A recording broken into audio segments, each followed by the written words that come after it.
기도하겠습니다. 하나님, 오늘도 이 아침에 여전한 방식으로 주님 앞에 예배합니다. 오늘도 우리의 예배함이 진실되게 하여 주시고, 주님이 말씀하실 때 이 말씀이 내 인생을 결정하는 하나님의 섭리임을 알게 하여 주셔서 오늘 이 말씀 듣고 적용하며 이 말씀을 누리는 우리가 될 수 있도록 오늘도 이 아침에 우리에게 말씀하여 주시옵소서. 또한 우리는 잘 듣게 하여 주시옵소서. 예수님의 이름으로 기도드립니다. 아멘. 네, 며칠 전에 민주국가에서 가장 큰 행사인 대통령 선거가 잘 끝났습니다. 그래서 이 결과를 놓고 내가 지지했던 그 사람이 당선된 분은 지금 너무 기분이 좋을 것이고, 그렇지 않은 분들은 마음이 어려움이 있으실 겁니다. 그런데 저는 목회자니까 정치적 결과를 바라보는 관점이 좀 다릅니다. 물론 어떤 인물이 대통령이 됐는지는 저한테도 굉장히 중요합니다. 제가 그 정치적 결과에서 자유할 수가 없잖아요. 그런데 여기서 더 중요한 것은 이 모든 결과가 하나님이 이 땅에 주시는 메시지거든요. 그래서 지금 저에게 가장 큰 관심사는 도대체 이 결과를 통해서 하나님이 주시려고 하는 메시지가 뭔지, 이거를 묵상하고 알아내는 게 저한테는 훨씬 더 중요하거든요. 그런데 제가 이런 생각을 가지고 대선 후에 일어나는 상황을 가만히 보다가 저로서는 굉장히 기분이 좋고 바람직한 현상 하나를 보게 된 겁니다. 그게 뭐냐? 누가 뭐래도 이번 대선은 헌정사상 처음이라고 할 정도로, 정말 처음이라고 할 정도로 이변이 굉장히 많은 선거였는데요. 그 중에서도 가장 놀라운 이변이 뭐였습니까? 승자와 패자의 차이가 0.73% 차이밖에 나지 않았어요. 1% 차이도 안 납니다. 결국 이거밖에 안 났어요. 그런데 이걸 득표로 환산하면 겨우 24만 7,077표 차이로 대통령이 당선이 된 거예요. 그러니까 우리나라에 투표제도가 이제 도입된 이래로 이렇게 적은 차이로 승패가 갈린 선거는 없었다라는 거죠. 그래서 보수 쪽엔 신승을 했고 진보 쪽은 석패를 했는데, 제가 여기에서 지금 가장 기분이 좋은 게 뭐냐? 한쪽은 0.73% 차이로 졌어요. 그리고 또 한쪽은 똑같은 차이로 이겼어요. 그런데 근소한 차이의 승패를 놓고 양 진영이 이 현상의 의미를 정말 치열하게 해석하더라는 거예요. 그런데 제가 더 기분이 좋은 건 뭐였냐면 양 진영의 해석이 너무 건강하고 건전한 거예요. 그러니까 이런 거죠. 이 현상을 놓고 지금 이긴 쪽의 해석이 뭐냐면, 우리가 이기기는 했지만 국민의 전폭적인 지지를 받지 못했기 때문에 이 결과를 놓고 기뻐할 게 아니라 우리가 왜 대세를 형성하지 못했는지, 압도적인 다수의 지지를 받지 못했는지 이 부족한 점을 뼈아프게 성찰해야 된다, 이런 말씀을 하시더라고요. 이긴 쪽에서. 여러분, 이게 굉장히 객관적이고 성숙한 해석 아닙니까? 그러면 진 쪽의 해석은 뭐냐? 우리의 의석이 압도적으로 많고 정권도 우리가 차지하고 있어요. 그래서 우리한테 굉장히 유리한 점이 많았거든요. 그럼에도 불구하고 이렇게 근소한 차이로 졌습니다. 그러면 이게 뭘 의미하느냐? 우리가 그동안 너무 많은 잘못을 했기 때문에 노력만으로는 국민의 심판이라는 파도를 넘지 못했다라는 거예요. 그래서 다음 기회가 주어질 때까지 최선을 다해 성찰하고 우리는 변해야만 한다. 이게 진 쪽의 해석이더라고요. 그러니까 이것 또한 굉장히 객관적이고 성숙한 해석 아니겠습니까? 그래서 제가 이걸 볼 때마다 느끼는 게 뭐냐면, 우리나라 국민들이 지금 우리 정치권을 많이 욕하지만 저는 개인적으로 생각하기를 대한민국의 가장 큰 강점 중에 하나가 전 정치라고 생각을 합니다. 그러니까 정치를 정말 후진적으로 하고 권력의 개념이 이상한 나라에서 살아보면요, 우리나라 정치인들이 얼마나 많이 생각하고 얼마나 많이 노력하는지 알 수 있거든요. 그런데 그래서 저는 생각하는 게 뭐냐면, 이번 선거의 진정한 승자가 누구냐라고 하면 이 결과를 놓고 정확한 해석을 하는 쪽이 저는 진정한 승자라고 생각을 합니다. 그런데 이번에 선거 결과를 놓고 이 치열하게 해석하는 이 정치인들의 모습을 보면서 제가 그분들을 더 많이 존경하게 됐고, 우리나라는 정말 소망이 있다는 생각을 하게 됐거든요. 그러니까 제가 오늘 말씀드리고 싶은 게 뭐냐면, 인생은 해석입니다. 인생은 누가 뭐래도 해석이에요. 어떤 사건을 놓고 인격이 완전히 꼬여서 해석을 잘못하는 사람이 인생을 잘 살 수는 없어요. 그거는 불가능합니다. 매번 너무 부정적이라서 모든 것을 부정적으로 해석하는 거예요.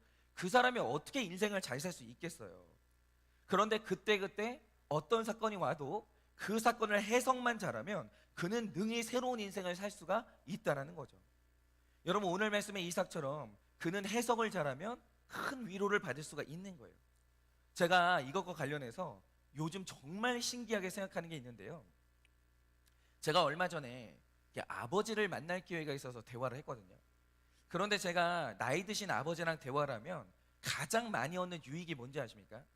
제 아버지는 저보다 30년 전에 목회를 하셨어요. 그러니까 40년 전에 목회를 하신 거죠. 그런데 40년 전이라고 하면 저는 경험해보지 못한 굉장히 소중한 역사잖아요. 그런데 저는 그때를 살아보지 않았으니까 그 역사를 평가할 눈이 없는데, 제 아버지는 40년 목회 인생을 다 살고 은퇴를 하시니까 본인이 직접 체험했던 역사가 있고 그 역사를 평가할 수 있는 객관적인 눈이 있는 거예요. 그러니까 경험하지 못한 저보다는 훨씬 정확한 평가를 할 수 있겠죠. 그래서 제 아버지랑 대화를 하면 제 한계를 뛰어넘는 이 관점을 얻을 수 있어서 저는 그게 참 행복하거든요. 그런데 제가 이번에 아버지랑 대화를 하다가 정말 큰 교훈 하나를 더 얻게 됐는데, 그게 뭔지 아십니까? 여러분, 이 땅을 살아가는 모든 인간에게 진짜 위험한 게 있거든요. 그런데 이 위험한 건 고난도 아니고 질병도 아니고 가난도 아니에요. 저희 아버지가 한 인생을 다 살고 이거 다 경험했을 거 아니에요. 고난도 겪었고 질병도 겪었고 가난도 겪었거든요. 저희 아버지는 진짜 교통사고가 나서 돌아가실 뻔한 적이 2번이나 됩니다. 정말 많은 고난을 겪었거든요. 그런데 저희 아버지가 말씀하시는 바 인생에서 제일 위험한 건 이런 게 아니라는 거예요. 오히려 이런 게 내 삶에 찾아오면 그 사람이 겸손해지면서 구원받을 가능성이 높아지기 때문에 고난은 진짜 위험한 게 아니라는 거예요. 그러면 사람의 인생에서 가장 위험한 게 뭐냐? 아버지가 경험하시길 그건 성공이라는 거예요. 성공이 정말 위험하다는 거죠. 여러분, 사람이라는 게 크든 작든 어쨌든 성공이란 걸 하게 되면 바로 그 사람 마음에 교만함이 찾아오는데, 하나님이 세상에서 제일 싫어하고 절대 지지할 수 없는 게 그 교만이거든요. 여러분, 교만하는 순간 하나님하고 적이 되는 거예요. 얼마나 무서운지 모릅니다. 여러분, 교만이 살아있는 사람 중에 구원받았던 사람은 단 한 사람도 없어요. 여러분, 삼손 어떻습니까? 그의 인생에 정말 많은 좋은 일들이 있었거든요. 성취들이 있었습니다. 교만하니까 바로 하나님하고 적이 되는데 그 인생이 속절없이 무너지는 거예요. 그런데 인생을 살면서 사람을 가장 교만하게 만드는 게 뭐냐? 그게 성공이에요. 성공하면 반드시 교만해져요. 그러면서 제 아버지가 이런 얘기를 해주시면서 본인께서 실제로 겪었던 일 하나를 말씀해 주셨는데, 이 아버지가 아시는 목사님 중에 정말 설교를 잘하고 성도님들한테 인기가 많은 목사님이 계셨어요, 실제로. 그런데 이분이 탁월하니까 일어나는 일이 뭐겠습니까? 그분이 몸담고 계시는 교회는 여러 명의 부목사님이 계셨는데 그 중에서 이 목사님이 가장 먼저 담임 목사로 나가신 거예요. 너무 설교를 잘하니까. 그런데 이렇게 승승장구를 하니까 이분이 어김없이 교만이셨는데, 그러면서 일어난 일이 뭐냐? 여러분, 목회자가 목회를 하러 나갔으면 제일 먼저 해야 될 게 뭐겠습니까? 희생하고 섬겨야 되거든요. 누리는 게 먼저 하는 일이 아니에요. 목회를 나갔으면 희생하고 섬겨야죠. 그런데 이분은 본인에 대한 자신감이 너무 넘치니까 내 능력보다 좀 더 못한 교회를 왔다고 생각을 하셨나 봐요. 그러니까 가자마자 누리기 시작하는 거예요. 아니, 당신들이 나처럼 훌륭한 목회자를 청빙했으면 나를 대접해야 되는 거 아니냐, 이러면서 요구하기 시작하고 누리기 시작한 거예요. 그래서 가자마자 교회 재정으로 비싼 자동차 사고 집장만 하고, 그러면서 이제 재정으로 여러 가지 잘못을 하셨는데 하나님이 그걸 그냥 보시냐 이거죠. 제 아버지가 40년을 목회하고 난 결과 하나님은 그 꼴을 그냥 보지 않아요. 그래서 결국 하나님이 이분을 만지셨는데, 일단 이 교회 성도님들이 들고 일어나면서 결국 그 목사님이 사임을 하셨어요. 그런데 이분한테 탁월한 능력이 있으니까, 아니, 내가 개척해서 새로 시작하면 나는 다시 일어날 수 있어. 내가 설교를 이렇게 잘하는데 당연히 성도들이 모이겠지, 이런 자신감이 있었거든요. 회개가 안 되는 거예요.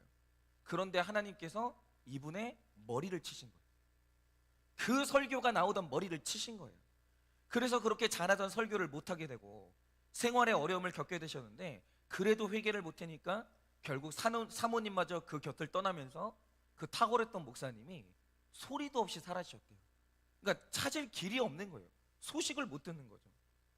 제가 이 이야기를 듣는데 얼마나 무서운지, 세상에서 제일 무서운 게 교만인데 그 교만을 불러오는 게 성공이구나.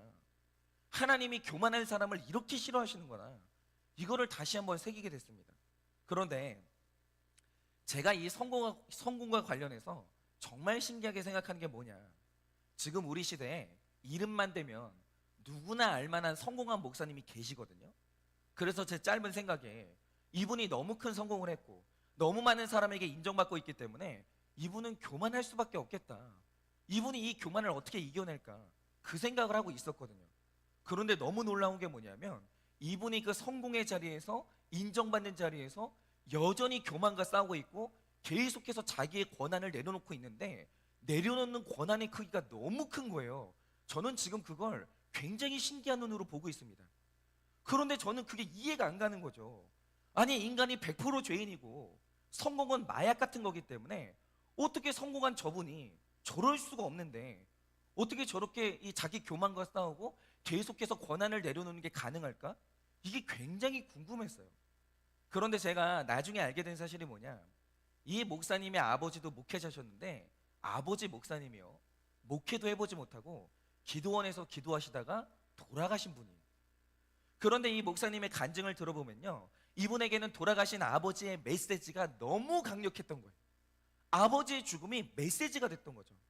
하나님은 절대 주권을 가진 분이기 때문에 우리 인생이 내 노력으로 이루어지는 게 아니고요, 하나님이 허락하시면 인생을 조금 더 사는 것이고, 하나님이 허락하지 않으면 오늘 당장이라도 하나님이 그 목숨을 걷어 가시는 거예요. 하나님은 그런 절대 주권이 있으세요. 여러분, 지금 오늘도 우리가 살아서 이 아침 예배를 드리고 있는데, 아침 예배를 드릴 수 있는 건요, 여러분이 믿음 좋아서 드리는 게 아니에요. 그 교만을 내려놓으셔야 돼요. 여러분의 발걸음이 아닙니다. 여러분이 영성이 뛰어나서 그런 게 아니에요. 그냥 전적으로 하나님의 은혜예요. 여러분, 오늘도 하나님이 우리를 못 걷게 하시면 우리는 예배를 못 드려요. 그럴 수가 없는 겁니다. 여러분, 만약 하나님이 오늘 저를 데려가시기로 결정하면 저는 내일 예배 인도를 하는 게 아니라 내일 저의 장례 예배가 드려져야 되는 거예요. 하나님의 절대 주권이에요. 하나님의 전적인 은혜예요.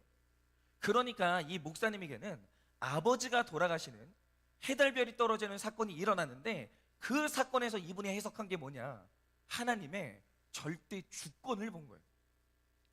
하나님이 얼마나 크고 두려운 분인가, 이걸 보게 된 거죠. 그런데 이 메시지가 일평생 가슴에 새겨져 있으니까 성공을 해도 두려우신 하나님의 생각이 나가지고 계속 경기를 지키는 것 같아요. 인생은 해석입니다. 해석을 어떻게 하느냐에 따라서 여러분 자기 인생이 달라지는 거예요. 그러니까 하나님께서 그 목사님의 삶에 주신 가장 큰 선물은 성공을 해도 교만하지 않게 만들었던 아버지의 죽음이었던 거죠. 그런데 그걸 해석을 하신 거예요. 그게 이 목사님의 해석입니다. 그런데 제가 정말 많이 보는 게 뭔지 아십니까? 이 세상에는 그 목사님의 아버지만 돌아가시는 게 아니라 수많은 사람들이 아버지를 잃었거든요. 그런데 중요한 건 아버지의 죽음이라는 해석에 대해서 우리 모두의 해석이 다 다르다라는 거예요. 그 중에서도 제가 본 게 뭐냐, 어떤 사람이 아버지가 죽는 광경을 보면서 하나님이 없다라고 해석을 한 거예요. 나 하나님이 없으니까 우리 아버지가 죽지, 어떻게 내가 기도했는데 우리 아버지가 죽을 수 있냐, 똑같은 아버지의 죽음을 놓고 이런 해석을 하는 거죠. 여러분, 신기하지 않습니까? 어떤 사람은 아버지의 죽음을 보면서 절대 주권자이신 하나님을 만나요, 내 아버지의 죽음에서. 그런데 어떤 사람은 아버지의 죽음을 보면서 하나님이 없다라는 결론을 내리는 거예요. 그래서 어떤 사람은 해석을 잘한 덕분에 성공하고도 겸손을 지키는 목회자가 되는데, 어떤 사람은 완전히 신앙에서 흘러 떠내려가는 거예요. 해석 하나 잘못하니까 완전히 인생의 길이 달라지는 거예요.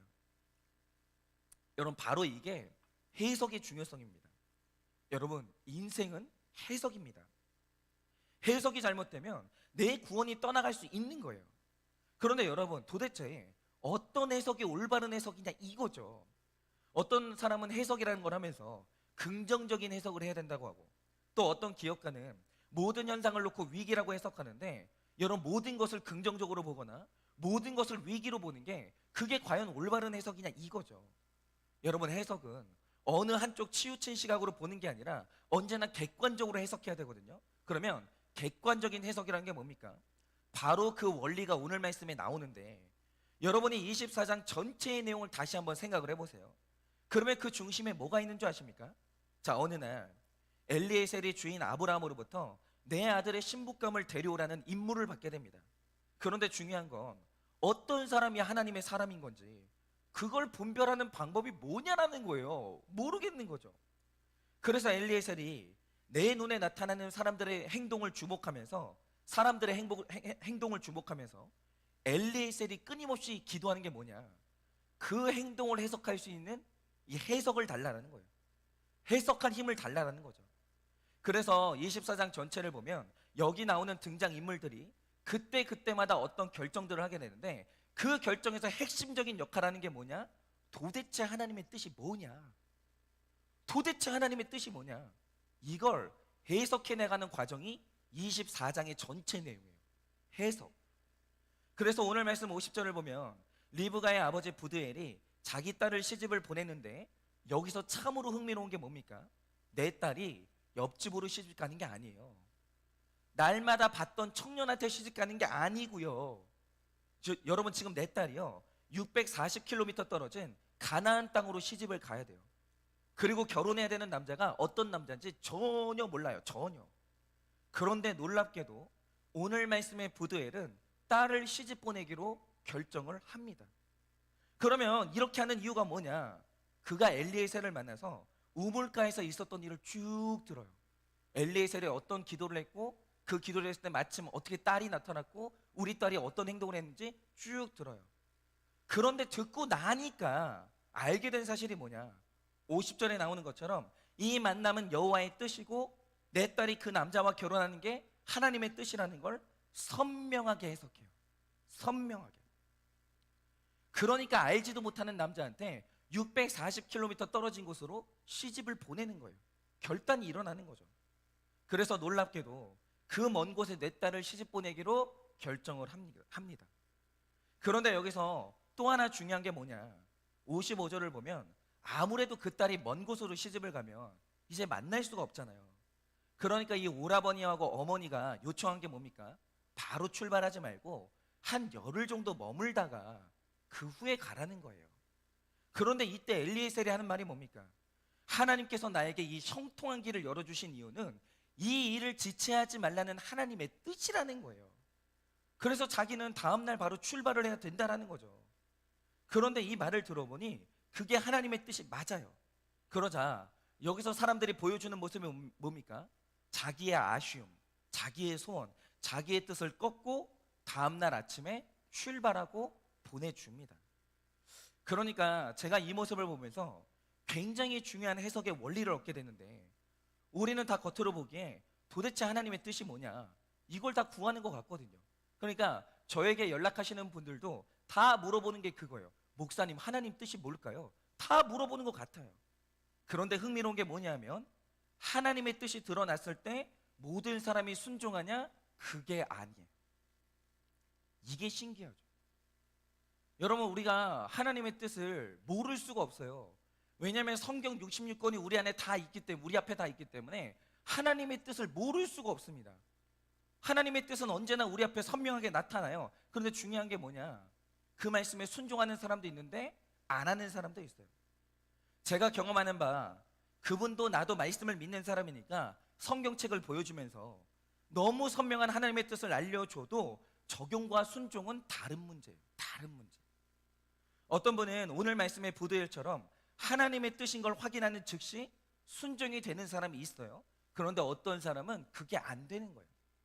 그러니까 하나님의 뜻을 해석하는 데 있어서 내 손에 성경책이 있냐 없냐 이것만 중요한 게 아니고요, 이 성경 말씀을 어떤 관점으로 대하는가, 이 가치관이 얼마나 중요한지 몰라요. 얼마나. 그런데 오늘 말씀을 보면 리브가의 아버지 부드엘과 그녀의 어머니와 엘리에셀이 대화를 하다가 하나님의 뜻이 뭔지에 대해서 정확한 해석을 합니다. 그런데 놀라운 건 해석한 데서 그치는 게 아니라 순종하는 데까지 갔다라는 거예요. 그러니까 이 집이 복을 받는 거예요. 해석도 정확하고 순종까지 하는 거예요. 그런데 이게 가능할 때 이들에게서 뚜렷이 나타나는 가치관이 뭔지 아십니까? 바로 이겁니다. 여러분 잘 들으세요. 해석을 앞에 놓고 뚜렷이 나타나는 가치관이 뭐냐? 나는 100% 죄인이고 하나님은 100% 옳다라는 거예요. 그러니까 이 세 사람을 보면요, 이게 너무 확실해요. 엘리에셀, 부두엘, 그들의 어머니 너무 확실한 거예요. 그러니까 보세요. 오늘 리브가에 대해서 하나님의 뜻이 드러났는데 그 뜻이 뭡니까?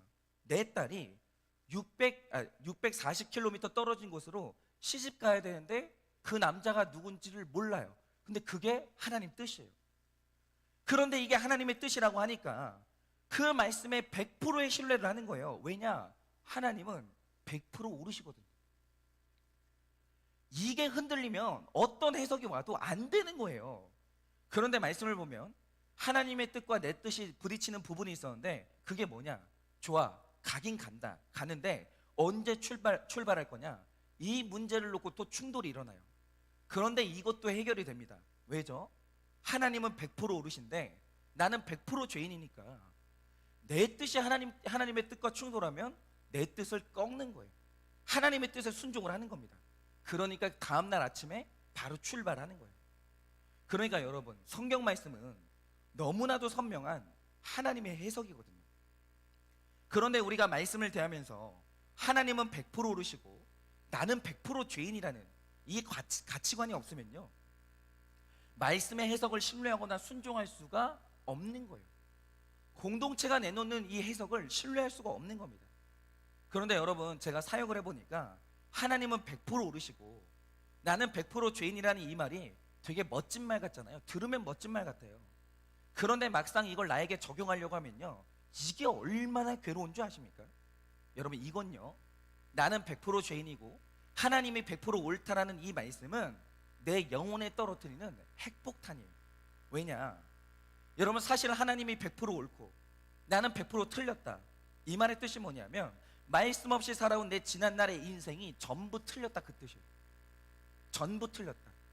지금까지 당신이 해오던 것과 정반대로 살아야 된다, 이 뜻이에요. 예를 들어서 어떤 분이 있는데 이분이 우리 가정의 행복을 위해서 너무 노력하고 사신 거예요. 그런데 구속사를 만났더니 듣게 되는 말이 뭐냐? 인생의 목적은 행복이 아니라 거룩이고 구원이라는 거예요. 나는 우리 집의 행복을 위해서 뼈가 부서져라 일을 했는데 갑자기 말씀하시는 게 뭐냐? 인생의 목적이 행복이 아니라는 거예요. 구원이고 거룩이라는 거예요. 완전히 뒤집어 버리는 거예요. 여러분, 이 말을 듣는데 그러면 이 말 뜻이 뭡니까? 당신이 지난날 잘못 살았다, 완전히 잘못 살았다, 하나님의 뜻대로 살려면 정반대로 돌아서서 유턴해라, 그 뜻이에요. 다른 뜻이 없어요. 그런데 여러분은 인생 열심히 살았는데 잘못 살았구만, 이 말을 들으시면 여러분들은 유턴하시는 게 가능합니까? 아멘하고 받아들이는 게 가능합니까? 그게 어려운 거예요. 그게. 근데 이 유턴이 어리면 어릴수록 가능하거든요. 근데 중요한 건 나이를 먹으면 먹을수록, 인생을 오래 살아오면 살아올수록 이 유턴이 힘들어지는 거예요. 내 지난날의 인생을 부정하는 게 너무 힘들어지는 거예요. 예를 들어서 저 같은 경우를 보면 저도 사역 열심히 했습니다. 저는 사역을 잘하는 건 모르겠는데 저는 열심히는 해요. 그런데 말씀이 있는 공동체에 들어가서 10주 훈련을 딱 받았는데 그 훈련을 시키신 분이 하신 말씀이 뭐냐? 목사님은 지난날 쭉 들어보니까 하나님 뜻대로 산 게 아니라 목사님 소원대로 살았네요, 이 말씀을 하시는 거예요. 그런데 이러는데 그러면 지난날 내가 살아온 인생이 뭐냐라는 거예요. 헛수고 있고 잘못 살았다, 당신 인생에는 열매가 없다, 이 말이잖아요. 처음에 이 말을 듣는데 분해가지고 잠이 안 오는 거예요. 이게 말이 되나? 아니, 내가 100개를 만약에 했으면 100개 다 잘못했다는 뜻인가? 이게 말이 되나? 안 받아들여지는 거예요. 너무 혈기가 나는 거예요. 그러니까 내가 100% 죄인이라는 말을 문장으로는 받아들일 수 있는데 이걸 나에게 적용하려고 하니까 이게 핵폭탄이 떨어지는 거예요. 너무 괴로운 거죠. 그런데 제가 그때 막 괴로워서 뒹굴다가 그때 결심한 게 뭐냐? 지금은 받아들이지를 못하겠는데 내가 한번 지난날의 내 인생을 객관적으로 한번 봐보자. 그래, 이왕에 들었으니까 나 한번 나 자신을 한번 객관적으로 봐보자, 그 생각을 해본 거예요. 그러면서 지난날 내가 어떻게 살아왔는지 큐티를 하면서 계속 보기 시작했어요. 그러니까 혼자 뒤돌아보지 마시고요, 자기 인생을 뒤돌아볼 때 말씀에 비추어서 뒤돌아보세요. 그리고 공동체 앞에서 나눠보세요. 그게 아니면 객관적으로 볼 수 없거든요. 근데 어쨌든 저는 그때 치열하게 계속해서 사람들하고 나누고 큐티하면서 제 자신을 뒤돌아봤어요. 그런데 놀랍게도 저 자신을 말씀에 비추어서 뒤돌아볼 때마다 드러나는 게 뭐냐, 제가 그동안 인생에서 어떤 결정을 할 때 하나님께 물은 적이 단 한 번도 없는 거예요. 그걸 처음 알았어요. 오히려 내 마음에 원하는 게 있죠. 근데 공동체에 물어보면 공동체가 반대할 것 같은 거예요. 그럼 안 물어봐요. 내 뜻대로 밀고 나가는 거예요. 전부 다 결정이 그런 식으로 한 거예요. 한 번도 안 물어봐요. 한 번도.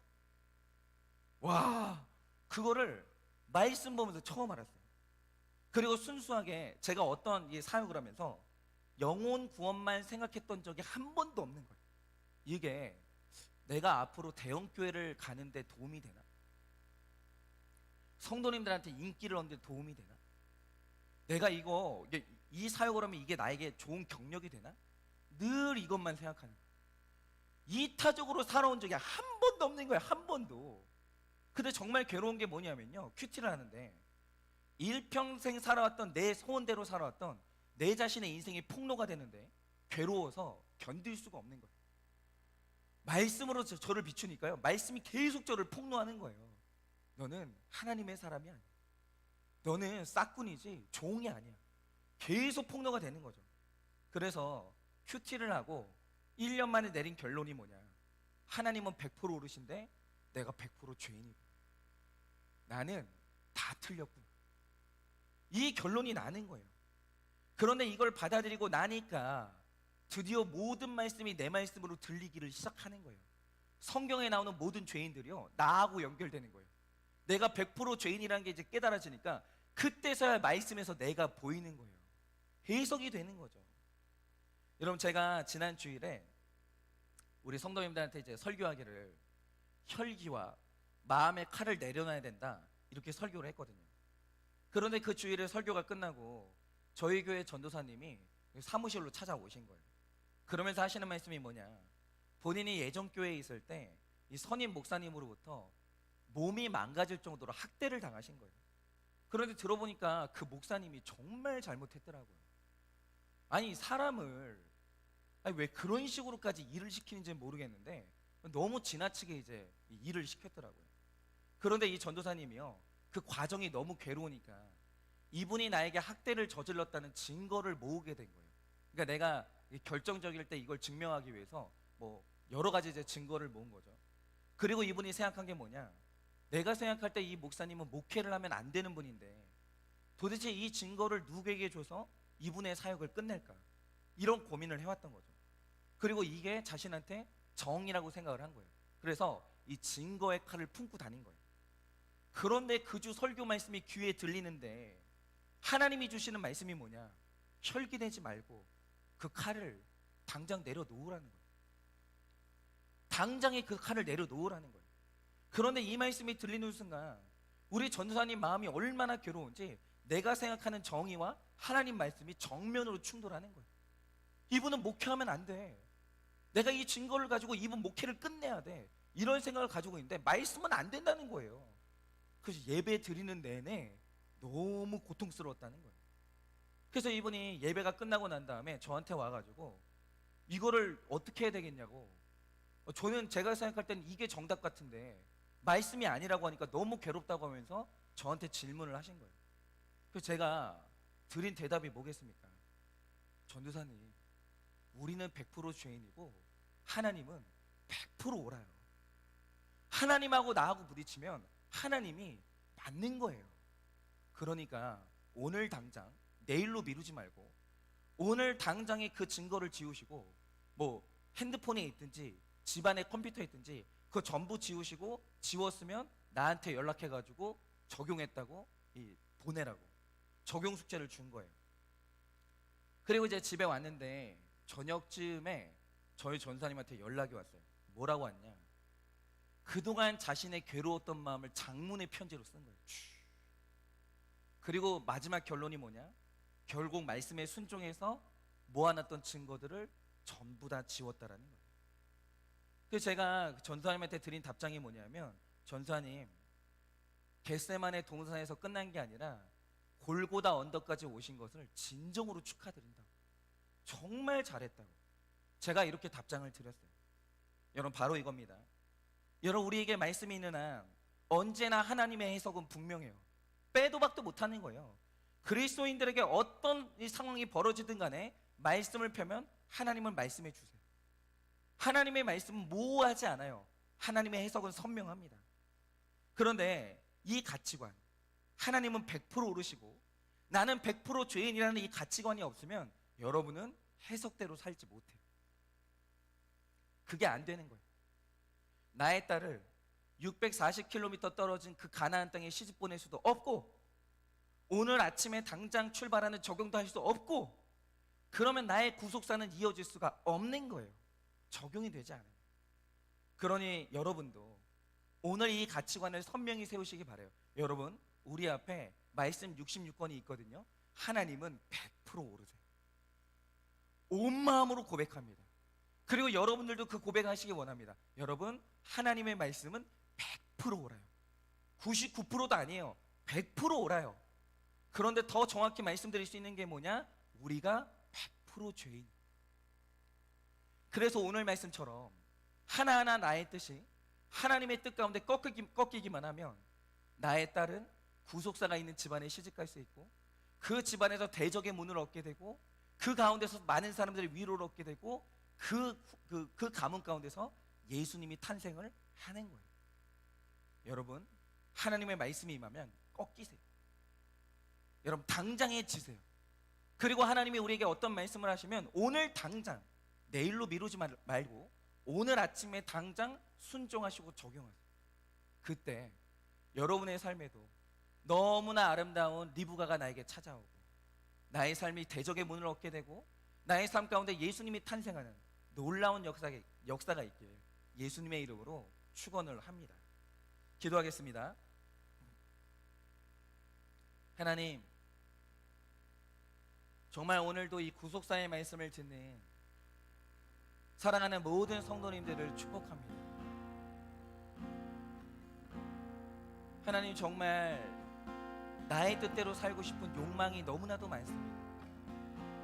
그런데 오늘도 주님께서 우리에게 말씀이라는 해석을 주시면서 우리가 가야 할 길이 어디인지 또 알려주십니다. 하나님, 그러나 우리가 아무리 아름다운 해석이 임한다 할지라도 하나님은 100% 오르시고 나는 100% 죄인이라는 이 고백이 있지 아니하면 우리가 적용 가운데 나아갈 수가 없습니다. 하나님, 오늘 이 말씀에 등장하는 모든 사람들처럼 하나님의 말씀이 임할 때 나의 모든 뜻을 꺾고 순종하기를 원합니다.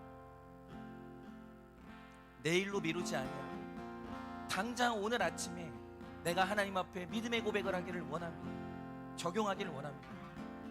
그때 하나님께서는 우리에게 형통한 길을 여사 우리 삶에 우리가 그렇게 기다렸던 리브가가 찾아오게 하시고, 우리가 대적의 문을 얻게 하시고, 우리 삶에 예수 그리스도가 탄생하는 놀라운 역사가 일어날 줄을 믿습니다. 주님, 오늘도 고민하고 있는 적용이 무엇입니까? 오늘도 나의 뜻과 하나님의 뜻이 충돌할 때 고통스러워하고 있는 성도님들은 누구입니까? 오늘 이 말씀을 듣고 모든 갈등이 해결되게 하여 주시고, 오늘 주님의 뜻 가운데 순종함으로 말미암아 놀라운 은혜를 얻는 우리 모두가 될 수 있도록 하나님께서 역사하여 주시옵소서. 오늘 학교로 나아갈 때, 직장으로 나아갈 때 하나님께서 적용하며 나아가는 모든 발걸음들마다 하나님께서 주실 수 있는 가장 아름다운 복으로 하나님께서 채워 주시옵소서. 그러게 주님께서 오늘도 적용하는 우리의 삶 가운데 축복하실 줄 믿사오며 살아계신 예수 그리스도의 이름 받들어 기도드립니다. 아멘.